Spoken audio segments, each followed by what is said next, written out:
അപ്പം neuro science പ്രകാരം അവർ പറയുന്നത് നമ്മുടെ ബ്രെയിനിനെ ഏറ്റവും കൂടുതൽ അഫക്റ്റ് ചെയ്യുന്ന ഒരു ഇമോഷൻ എന്ന് പറയുന്നത് ഹ്യൂമിലിയേഷൻ, അതായത് കളിയാക്കലാണ്.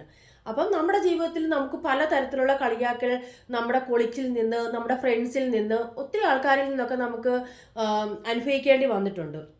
അപ്പോൾ ഈ കളിയാക്കൽ എന്ന് പറയുന്നതും പലതരത്തിലുണ്ട്. ചിലവർ ബോഡി ഷെയ്മിങ്, അതായത് ചിലവർ പറയും നീ ഭയങ്കര വണ്ണം മീൻസ് കുറഞ്ഞതാണ്, അല്ലെ ഭയങ്കര വണ്ണമാണ് നിനക്ക്, ഭയങ്കര കറുത്തിട്ടാണ്, വെളുത്തിട്ടാണ്, അങ്ങനത്തെ ഉള്ള ഒരു കാര്യങ്ങളും. അതുപോലെ തന്നെ വേറെ ചില കളിയാക്കലുണ്ട്. കളിയാക്കൽ എന്ന് പറഞ്ഞാൽ അത് പല തരത്തിലായിരിക്കും നമ്മളെ അഫക്റ്റ് ചെയ്യുന്നത്. അപ്പം എന്നെ സംബന്ധിച്ച്, എന്നെ ഇപ്പം ആരെങ്കിലും എൻ്റെ ഒരു കൊളീഗ്സ് അല്ലെങ്കിൽ എന്നോട് ഒത്തിരി ഇപ്പം ഇല്ലാത്ത ഒരു ആൾ എന്നെ കളിയാക്കുവാണെങ്കിൽ ആ സമയത്ത് ചിലപ്പം എൻ്റെ മനസ്സിൽ ആ ഒരു വികാരം വന്ന് ഒരു ദുഃഖം ഉണ്ടായെങ്കിലും ചിലപ്പോൾ അത് എക്സ്റ്റെൻഡ് ചെയ്യത്തില്ല.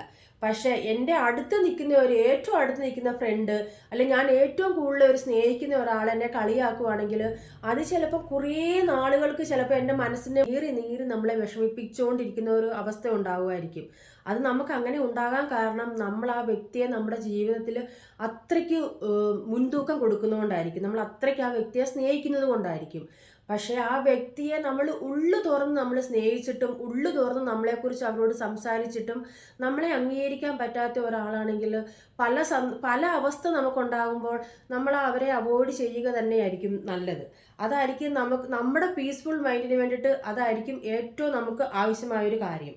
പിന്നെ വിലയറിയാത്തവരുടെ മുമ്പിൽ സ്വന്തം വില കളഞ്ഞ് നമ്മൾ നിൽക്കരുത്. അങ്ങനെ നിൽക്കുന്നതും നമ്മുടെ സെൽഫ് റെസ്പെക്റ്റിനെ ബാധിക്കും. അപ്പം വിലയറിയാത്തവരുടെ മുന്നിൽ, വില നൽകാത്തവരുടെ മുന്നിൽ നമ്മൾ അവരെ അവോയ്ഡ് ചെയ്യുക, അതും ഒരു സെൽഫ് റെസ്പെക്റ്റിൻ്റെ ഒരു ഭാഗമാണ്.